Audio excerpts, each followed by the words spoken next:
Kol Halol, Yahweh, Ba'ashem Yahushai, Ba'ashem Yahushai, Rocha Kwadash. Let the elders that rule well be counted worthy of double honor, especially they who labor in the word and doctrine.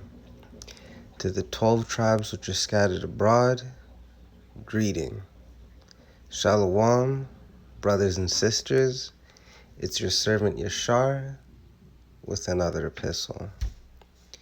We have some Canadian television news, but they're doing an expose on alcohol, and we know that alcohol consumption is absolutely global.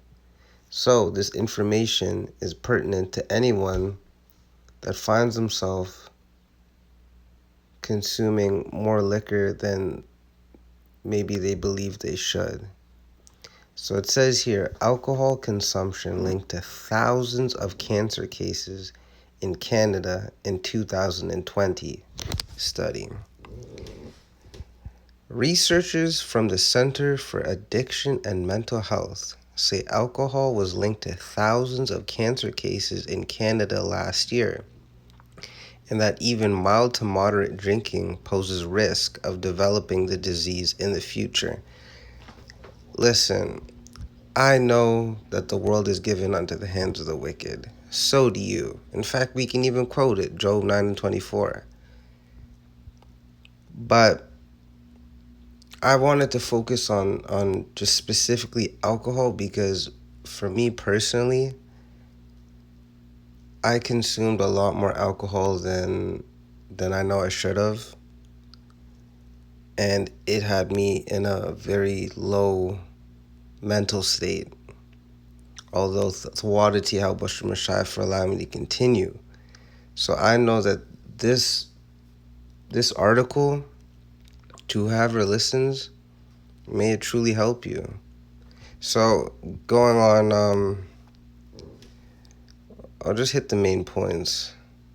The global study estimates the effect of alcohol consumption on cancers worldwide, suggesting 4% of newly diagnosed cases in 2020 may have been associated with drinking alcohol. So as soon as it says the word may, right, it's uncertain, but let's keep reading. In Canada, researchers said alcohol use was linked to 7,000, there's that number 7, new cancer cases in 2020, including 24% of breast cancer cases. So who normally is associated with getting breast cancer? Women. But in today's backward society, I'll leave it at that. 20% of colon cancers, 15% of rectal cancers, and 13% of oral and liver cancers. That is insane. Now, it does say here that the study found that most of these alcohol-related cancer cases worldwide were associated with heavier drinking patterns, like I'm sure you expected. But it says here, but researchers estimated that light to moderate drinking, around 1 or 2 drinks per day, contributed to more than 100,000 cases in 2020. All right, now, I get it. This isn't the most exciting information, but this is where it gets real juicy. People say, well, everything causes cancer. But I would stress that alcohol is a class 1 carcinogen, which I didn't know. Now, I get it. You could have just looked up alcohol on Wikipedia, but, I mean, who's really trying to do that when you're trying to drink the shit? But that's still no excuse for ignorance. But I'm glad that this is coming out to light now. It says here, is a class 1 carcinogen defined by the IARC. And I looked up what a carcinogen is. A carcinogen is any substance, radionuclide, or radiation that promotes carcinogenesis, the formation of cancer. And then, to take it even a step further, Yahushua HaMashiach allowed me to find out this. Alcohol is a group 1 carcinogen according to the International Agency for Research on Cancer that puts it up there with things like arsenic and benzene. So yeah, alcohol causes cancer. I forget what TIL means. Whatever. I had no idea it was a group 1 carcinogen. Same. And then it says here a lot of things are any processed meat, which we know, bacon, ham, which we all stay away from, sausages. So that even goes to hammering the point why we're commanded not to eat these abominable foods in the law, etc. So is UV radiation, but I mean, we got the skin for it, i.e., the sun, and birth control pills too. That's why, if you know anything about birth control pills, a lot of women would get blood clot issues because it's unnatural. And also, it comes from Esau, and anything that comes from Esau is going to lead to death. So that's just a little bit of background information. So, yeah, that's... Whoa! So, and also on the list includes tobacco, outdoor air pollution. What up, China? uh... Of course, alcohol can worsen the cancer-causing effects of other substances, such as tobacco. That's why it's promoted in a lot of Esau's media, especially films from like the 40s, 50s, 60s, 70s, you know, those old-ass Edomites that drink like scotch out of a custom bottle, and then they have like a cigarette or cigar, like that shit. So that's pretty much the point. So let's get the scripts. So this is Proverbs chapter 31, verse 6. It says, "Give strong drink unto him that is ready to perish, and wine unto those that be of heavy hearts." And we have to understand this. The real strong drink and the real wine is these scriptures. The Comforter, Yahushua HaMashiach. Behold, I come in the volume of the book. You can read one scripture to someone and it can change their whole outlook on everything they thought they knew. Right? But what's the carnal side to this? The carnal side is if you give alcohol to someone, for a brief moment, they seem all right. You know, it's almost like they seem happy to escape poverty no matter how brief. Right? That's why alcohol addiction is so rampant amongst our people. Because our people have extreme mental issues. When I mean mental issues, I just mean extreme spiritual issues. But still, that's no excuse, because what does it say in James 5 and 13? This is the Apostle James 5 and 13. It says, "Is any among you afflicted?" Afflicted with what? Afflicted with the turmoil that we have to go through living in a society that is contradictory to what we believe in. So of course we're all afflicted. And if someone tells you they're not afflicted, man, that person is a goddamn liar. It says here, let him pray. That's what the remedy is. Prayer is that powerful. Is any merry? Let him sing psalms. And we know that psalms is another way of saying songs. And if you want to take this a step further, prayer is songs. Right? Why do you think we're known as a musical people, the nation of Israel? If you were to gather every Israelite on the planet and put them on a piece of land, music would be going all over the place because we're a musical people. All right, rhythm, beats, the vibe, that's all given to us by Yahweh Shem Shai. So what's the remedy when we're feeling down is extreme prayer, and take it from someone that's really tested this. I've been in many situations, and the only thing that got me out of them truly was prayer. Not trying to outsmart the person, not trying to take advantage of the situation, but just humbling down and praying and saying, you know what? Yahweh Shem Shai, you control the outcome of everything known and unknown. Please guide me.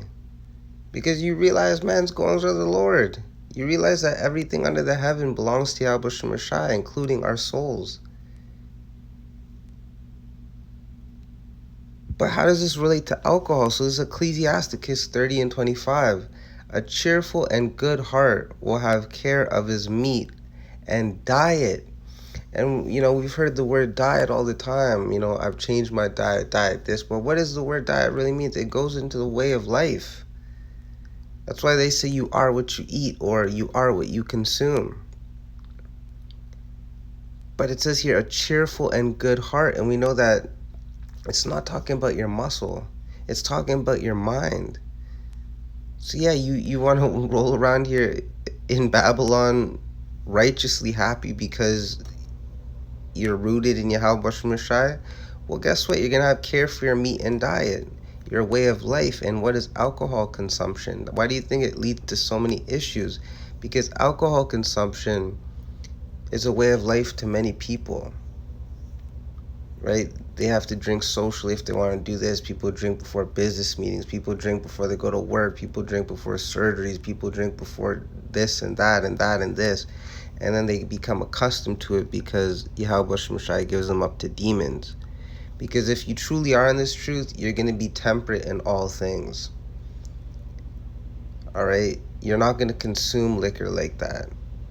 And then as you get more wisdom, you realize that alcohol consumption isn't really needed to maintain an optimal life in Yahweh Shai. Extremely difficult, yes, but impossible, no, because we can do all things with Yahweh Shai HaMashiach, who strengthens us, roughly paraphrasing. And I know that being in this truth, it's very, very difficult in the sense that you're dealing with all these contradictory thoughts. But it does say in Jeremiah that the mind is deceitful above all and desperately wicked. Who can know it?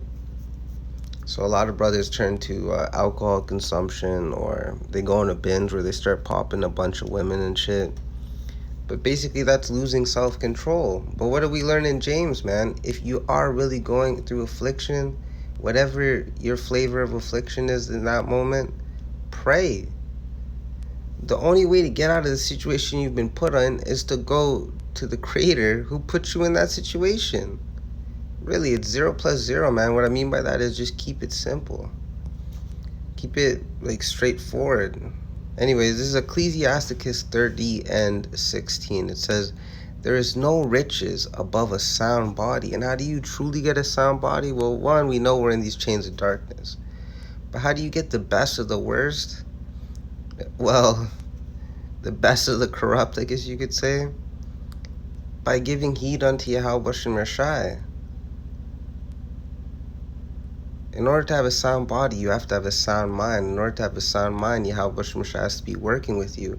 Otherwise, you're just a really aesthetically good-looking zombie.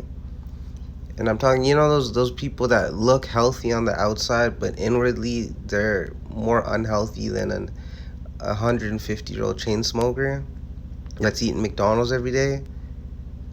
Come on. But then you also have the flip side. You have, it's funny, you also have people that look unhealthy on the outside, but inwardly they're spiritually as good as they can be in that moment. That's why you gotta love Yahweh Shai. He's really truly above our thoughts. Truly. So continuing on, and no joy above the joy of the heart, right? I mean, even if we look at this from a carnal sense, if you're having a good time, how many people say, whoa, look at the time? And then people say, yeah, time flies when you're having fun. Why? Because you have joy in the heart. And then on the flip side, when you're going through some crazy shit, excuse my German, you could see it on your whole being. You know what I mean? It's beautiful how Yahweh Shai truly is in everything. So with the whole drinking thing, if you take stock and you notice that you may be drinking more than you should, go back to Yahweh Shai and ask him to correct you. It's really that simple. And then he will provide you a way and set you up to go on your way. But of course, it's going to come with obstacles. And if you make it past those obstacles, you will be able to get what you desire. Right? If any of you ask in my name and believe it, he shall receive it. Roughly paraphrasing. So with that, I hope y'all were edified. I truly do. Shalom.